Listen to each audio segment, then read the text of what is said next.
Gonzalo Guerrero y Jerónimo de Aguilar, los españoles mayas. Antes de la llegada de Cortés a lo que sería México, que en aquel entonces era Mesoamérica, plagada de varias culturas diferentes, hubo otros viajes de exploración protagonizados por exploradores como Francisco Hernández de Córdoba y Juan de Grijalva, quienes habían luchado contra los mayas en sus viajes, sin haber podido doblegar del todo a estos guerreros, pues incluso Francisco había perdido 20 hombres en uno de estos encuentros, de los cuales 2 fueron sacrificados a los ídolos mayas, y el propio Francisco moriría tiempo después en su casa en Cuba por las más de 30 heridas que le habían infligido los indios. A Grijalva no le había ido mejor, recibiendo 2 flechas y con 2 dientes quebrados como resultado de su lucha con los nativos. Extrañamente, estos guerreros mayas conocían de la existencia de los españoles a los que llamaban Castilan, en referencia a que llegaban en nombre del rey de Castilla, pues los rumores decían que entre aquellos indígenas se encontraban algunos españoles. La expedición de Grijalva tenía como objetivo el rescatar a los españoles que posiblemente estuvieran en estas tierras. Cuando Cortés llegó, se enteraría de estas noticias, en donde el cacique le dijo que en tierras mayas existían hombres rubios y barbados como ellos. Hernán Cortés se alegró de escuchar la noticia y pronto envió cartas con la intención de que aquellos que fueran españoles se reunieran con él y lo acompañaran en su campaña. No sabemos si el destino en realidad jugó un papel relevante en el encuentro de Cortés y de un español maya que se encontraba en aquellas tierras efectivamente, llamado Jerónimo de Aguilar, pues lo que podemos tener por seguro es que Cortés no hubiese logrado sus metas sin la existencia de Jerónimo. Este personaje, que ha pasado desapercibido en la historia tanto de México como de España, es uno de los principales artífices de la conquista de Tenochtitlán. ¿Quién lo hubiese pensado? Españoles que formaban parte de tribus indígenas antes de la llegada de Cortés, quienes habían adoptado la cultura y el lenguaje de los mayas, vistiendo y siguiendo sus costumbres.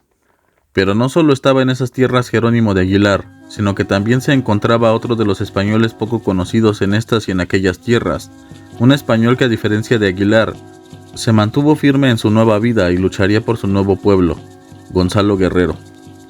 La historia que narraré es una de las más cruciales e importantes por su significado y por lo que sucedería posteriormente con la conquista de Tenochtitlán, así que iniciaremos desde la llegada de Cortés a estas tierras en 1519. Cuando Cortés, poco tiempo después de haber llegado a estas tierras, se encontró con los indios calchonis, quienes habían abandonado sus tierras al enterarse de la llegada de los españoles y se habían ocultado de ellos. Cortés los convencería de regresar a sus tierras y de no temerles, ya que prometía respetar sus vidas y sus pertenencias. Cortés llevaba consigo un indígena llamado Melchor o Melchorejo, ya que aparece mencionado de las 2 formas en los textos de la época. Este indígena le serviría de intérprete, pues había sido llevado a Cuba por Francisco Hernández de Córdoba, en donde había pasado 2 años aprendiendo a hablar el castellano. Cortés entonces le preguntaría a los calchonis si sabían de la existencia de españoles en esas tierras. Los indígenas le informaron que había unos hombres barbados en poder de caciques en tierra firme, que se encontraban a 2 días de la costa, y que precisamente hace algunos días unos mercaderes que habían estado allí los habían visto. Cortés, en consecuencia, daría regalos a los comerciantes para que hicieran llegar una carta a los españoles que allí se encontraban y que acudieran a Cozumel. Según Francisco López de Gomara, la carta diría lo siguiente: «Nobles señores, yo partí de Cuba con 11 navíos de armada y 550 españoles, y llegué aquí a Cuzamil, desde donde os escribo esta carta. Los de esta isla me han certificado que hay en esta tierra 5 o 6 hombres barbudos, y en todo a nosotros muy semejantes. No me saben dar ni decir otras señas, mas por estas conjeturo y tengo por cierto que sois españoles. Yo y estos hidalgos que conmigo vienen a descubrir y poblar estas tierras, os rogamos mucho que dentro de 6 días, que recibiréis esta, os vengáis para nosotros, sin poner otra dilación ni excusa. Si vinieseis todos, tendremos en cuenta y gratificaremos la buena obra que de vosotros reciba esta armada. Un bergantín envío para que vengáis en él, y 2 naos para seguridad. Hernán Cortés». Además de la carta, por sugerencia del cacique de los calchonis, también les dio ropas y joyas para que pagaran el rescate si los otros señores lo solicitaban. Después ordenó a Diego de Ordas que fuera a esperar a los españoles que posiblemente llegaran ante la solicitud de la carta. Sin embargo, pasó 8 días allí y el 9º regresaría sin que nadie se hubiese presentado.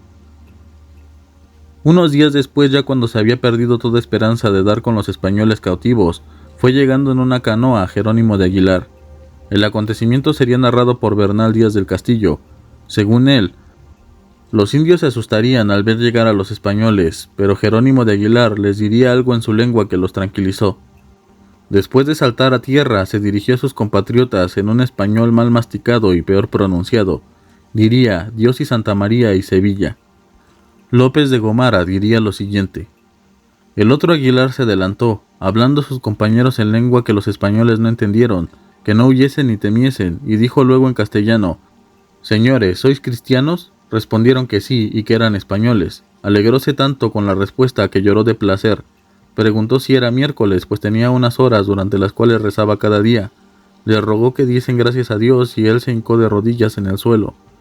Alzó las manos y ojos al cielo y con muchas lágrimas hizo oración a Dios, dándole gracias infinitas por la merced que le hacía de sacaros de entre infieles y hombres infernales y ponerle entre cristianos y hombres de su nación.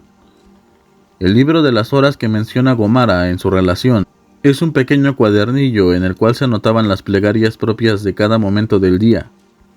Ya que Jerónimo de Aguilar había recibido órdenes menores y había conservado esta obra religiosa durante todo su cautiverio. Al encontrarse con Hernán Cortés, Jerónimo le contaría el por qué se había tardado tanto en llegar a Cozumel, y es que al llegar la carta, Jerónimo corrió a informar a otro español llamado Gonzalo Guerrero, que vivía en otro poblado más alejado, sin que quisiera éste abandonar su vida. Jerónimo debió partir en solitario al llamado de Cortés. Jerónimo de Aguilar estaba moreno por haber vivido en estos climas, además de que llevaba el cabello cortado a la usanza de los indios y solamente un taparrabo que le cubría. Cortés entonces le dio su capa para cubrirse y de inmediato ordenó que se le diera una camisa, un jubón, alpargatas y zaragüeyes para que pudiera vestirse como español. Jerónimo de Aguilar aquella noche les contaría a unos emocionados soldados españoles la increíble narración de cómo había llegado a aquellas tierras y de todas sus aventuras. Jerónimo de Aguilar había nacido en Écija en 1489. En 1509 se había embarcado con Diego Colón para la Española y en noviembre de ese mismo año se unió a la expedición de Diego de Nicuesa, quien se dirigía a colonizar las costas de Veragua y Darién, que se encontraban en Panamá. De regreso en 1511 de aquella expedición hacia la Española, fue cuando el barco en el que iba naufragó cerca de Jamaica. 20 de aquellos desdichados serían los sobrevivientes. Sin embargo, algunos murieron al pasar de los días, y él junto con los que sobrevivieron fueron hechos prisioneros por los indios de aquel lugar. Jerónimo de Aguilar diría lo siguiente: a Valdivia y otros 4 los sacrificó a sus ídolos un malvado cacique, en cuyo poder caímos, y después se los comió haciendo fiestas y plato de ellos a otros indios. Yo y otros 6 quedamos en Caponera a engordar para otro banquete y ofrenda, y por huir de tan abominable muerte rompimos la prisión y echamos a huir por los montes, y quiso Dios que topásemos con otro cacique enemigo de aquel, y hombre humano, que se llama Aquincús, señor de Jamanzana, el cual nos amparó y dejó las vidas con servidumbre. Y no tardó en morirse. De entonces acá he estado yo con Taxmar, que le sucedió. Poco a poco se murieron los otros 5 españoles, compañeros nuestros. Aquel señor en el que quedó a su servicio, irónicamente se piensa, es un sacerdote maya, pues entonces Jerónimo de Aguilar, un diácono católico, se convertiría en sirviente de un sacerdote maya. Algunas de las fuentes, como Bernal Díaz del Castillo, decían que Aguilar era un esclavo, un siervo de clase baja que se dedicaba a labores de la agricultura, pero otras fuentes dicen que por su diligencia se convertiría en consejero del cacique y que a la muerte de éste había quedado en un puesto decoroso con el sucesor, ganándose el respeto de los indígenas. De modo que no hubo ningún problema al momento de la llegada de la carta de Cortés, pues al dejarlo libre es una forma de pagar sus años de buen servicio. Jerónimo de Aguilar sería de vital importancia para la expedición de Hernán Cortés y la posterior toma de Tenochtitlán, pues sabía hablar el maya de manera fluida y podía servir de intérprete a Cortés y los caciques que se encontraban en su camino, conociendo la situación de los pueblos indígenas que eran vasallos de los mexicas. El único problema se produjo cuando ya avanzada la expedición, llegaron con indígenas que hablaban el náhuatl, un lenguaje que Jerónimo desconocía completamente. Sin embargo, aquí es donde aparece la Malinche, posteriormente bautizada como Marina. Esta mujer sabía hablar náhuatl y maya, de modo que se formó un completo triángulo de traducción, pues mientras Malinche traducía del náhuatl al maya a Jerónimo de Aguilar, este traducía del maya al español a Hernán Cortés. Y así fue como se comunicaron, incluso cuando llegaron a Tenochtitlán con el Tlatoani Moctezuma. Jerónimo de Aguilar y Malinche fueron vitales para que Hernán Cortés pudiera comunicarse con los nativos y con ello forjara alianzas que le serían de mucha utilidad al momento de ocupar a sus aliados para la conquista de Tenochtitlán, la cual se produciría en 1521 con la ayuda en su mayoría de indios tlaxcaltecas. Por otro lado, Gonzalo Guerrero, a diferencia de Aguilar, no aceptaría el regresar con los españoles, prefirió quedarse en aquella que había elegido como su tierra y con su esposa y sus hijos. Quizás la razón de Gonzalo fue su familia, quizás su razón fue su gente o un genuino amor por su nuevo pueblo. Algunos otros creen que al observar la pinta que llevaba de indígena, podrían haberlo tachado de apóstata, teniendo miedo de presentarse hacia sus compatriotas, pero eso no explica su deseo de pelear en contra de ellos y a favor de los mayas, pues llevaba luchando contra los exploradores españoles desde la expedición de Francisco Hernández de Córdoba, y continuaría luchando hasta su muerte en 1536, muerto precisamente luchando en contra de sus antiguos compatriotas. Según lo dicho por el mismo Jerónimo, quien había ido a buscar a Gonzalo Guerrero, esto fue lo que sucedió. No hay más que yo y un tal Gonzalo Herrero, marinero, que está con Nachancán, señor de Chetumal, el cual se casó con una rica señora de aquella tierra, en quien tiene hijos, y es capitán de Nachancán, y muy estimado por las victorias que le gana en las guerras que tiene con sus comarcanos.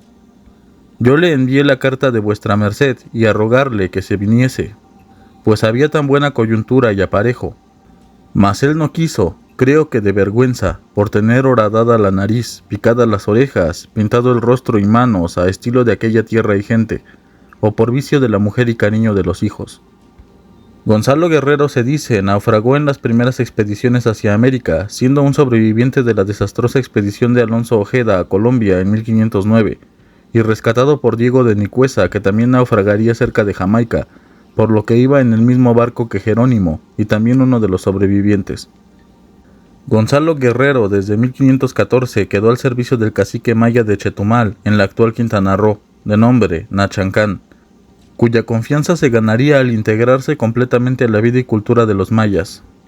Vistiéndose de indígena, horadándose las orejas y el labio inferior, adaptándose a las costumbres y a la religión de los mayas, poseedor de un talento militar excepcional, asesorando a los indígenas en las tácticas de guerra occidentales que le habían valido varias victorias en contra de otros pueblos mayas, llegándose a convertir en un jefe militar de gran prestigio y, según algunas fuentes, siendo este el que lucharía en contra de sus antiguos camaradas, animando a los indios a luchar en contra de las expediciones de Grijalva y de Francisco. Tomando como esposa a la hija del cacique y procreando con ella varios hijos, los primeros mestizos, de modo que Gonzalo Guerrero es conocido como el padre del mestizaje. Bernal Díaz del Castillo da una versión novelesca de lo que Guerrero le dijo a Jerónimo. En el momento en el que éste llegó a avisarle sobre las cartas de Cortés, diría lo siguiente: y caminó Aguilar donde estaba su compañero, que se decía Gonzalo Guerrero, en otro pueblo, 5 leguas de allí, y como le leyó las cartas, Gonzalo Guerrero le respondió: hermano Aguilar, yo soy casado y tengo 3 hijos, y tiénenme por cacique y capitán, cuando hay guerras. Idos con Dios, que yo tengo labrada la cara y horadadas las orejas. ¿Qué dirán de mí desde que me vean esos españoles ir de esa manera? Y ya veis estos, mis hijitos, cuán bonitos son. Por vida vuestra, que me deis de estas cuentas verdes que traéis para ellos, y diré que mis hermanos me las envían de mi tierra. Y asimismo la india mujer del Gonzalo habló a Aguilar en su lengua, muy enojada, y le dijo: mira con qué viene este esclavo a llamar a mi marido. Idos vos y no curéis de más pláticas. Y Aguilar tornó a hablar a Gonzalo, que mirase que era cristiano, que por una india no se perdiese el ánima, y si por mujer e hijos lo hacía, que la llevase consigo, si no los quería dejar, y por más que le dijo y amonestó, no quiso venir. Este hecho de que Gonzalo Guerrero renegara de sus orígenes y prefiriese estar con los indios, genera incluso hoy en día controversia, pues de acuerdo a la reflexión que algunos historiadores hacen sobre el evento, algunos lo ven como un traidor, otros como un héroe, como un caudillo que luchando por la tierra que eligió en contra de la que nació, se ganó un lugar en la historia de México, mientras que Jerónimo para los historiadores españoles es un héroe, que nunca renegó de su patria, que a la primera oportunidad que tuvo regresó con sus compatriotas y amante de su patria, ayudó a Cortés en su expedición como ninguno otro lo habría hecho. En ambos españoles se encuentra una filosofía diferente, una forma de actuar y de pensar distinta. Por un lado, tenemos a Jerónimo, quien vive en tierra extraña y jamás se adapta a ella. Jerónimo está aquí, pero su pensamiento está puesto en España. Gonzalo vive de allá, pero su pensamiento está puesto aquí. El uno trae consigo un libro de las horas, siendo profundamente cristiano. El otro aprende las costumbres y se adapta a ellas. Y hace su familia. Se hace capitán en tiempos de guerra, vistiéndose y marcándose como los mayas por voluntad propia. Jerónimo sirve a los españoles, Gonzalo muere por luchar en contra de ellos. Quizás incluso podríamos decir que Jerónimo de Aguilar y Gonzalo Guerrero podrían tomarse como emblemas de los movimientos hispanistas e indigenistas, puesto que Jerónimo de Aguilar mantendría su esencia española sin traicionar jamás a su patria, mientras que Gonzalo Guerrero sería un emblema del indigenismo porque adoptaría esta cultura como propia pese a ser español. Esta historia de Gonzalo Guerrero nos recuerda a otras historias, como por ejemplo la de Jules Brunet, el oficial francés que lucharía por los samurái, y del cual estaría inspirada la película del último samurái, existiendo particularmente en Japón varios extranjeros que al enamorarse de su cultura se convirtieron en verdaderos samuráis y lucharían en contra incluso de sus países de nacimiento. Hoy en día se ha romantizado más este hecho de aquella persona que al conocer una nueva cultura, al vivir con otros y convivir con ellos, viera un mejor modo de vida y por voluntad propia decidiera quedarse en aquel lugar, porque quizás allí encontrarían un pensamiento, una filosofía, un porqué que en otros lugares no pudieron encontrar. Quizás incluso la paz y la tranquilidad tan anhelada. Una idea que he cultivado a lo largo del tiempo. ¿Qué es lo que nos hace mexicanos? ¿Qué es lo que nos hace españoles? ¿Qué es lo que nos hace alemanes, franceses, italianos o japoneses? ¿Es acaso el lugar en el que nacemos? En realidad eso no es lo que determina nuestra nacionalidad. Yo diría que eso no es suficiente. Que un chino puede decir que es mexicano, que un japonés puede apreciar la cultura de España, que un alemán puede quizás apreciar más la cultura de la India, o que un inglés en algún momento pudiera pensar en ser parte de una tribu, de una comunidad indígena, o un español como en este caso, que decide ser un maya.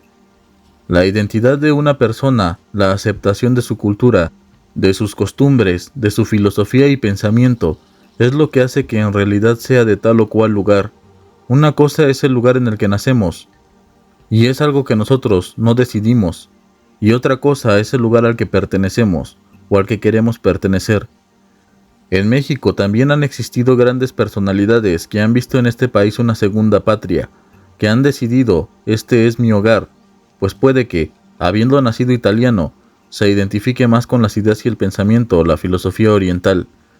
En lo personal, el acceso a la información que hoy tenemos es algo muy preciado, permitiendo conocer la historia de los alemanes, de los italianos, de los franceses, admirando a los rusos, a los españoles, a los turcos, a los japoneses, a los chinos, conociendo su forma de pensar, su filosofía, que nos hacen ser más allá de nuestra nacionalidad, un verdadero ciudadano del mundo, y amante de las culturas, de las diferentes filosofías del mundo, algo que en algún momento sintió también Alejandro Magno, cuando adquirió las maneras o los modos de los persas, y a diferencia de lo que ellos creían, que los griegos eran superiores y que el resto del mundo era salvaje y barbárico, en realidad vio que el resto del mundo es tan válido y tan rico e interesante culturalmente como lo era Grecia, y soñando con un mundo unificado, con un imperio en donde todos los diferentes conocimientos y culturas pudieran convivir.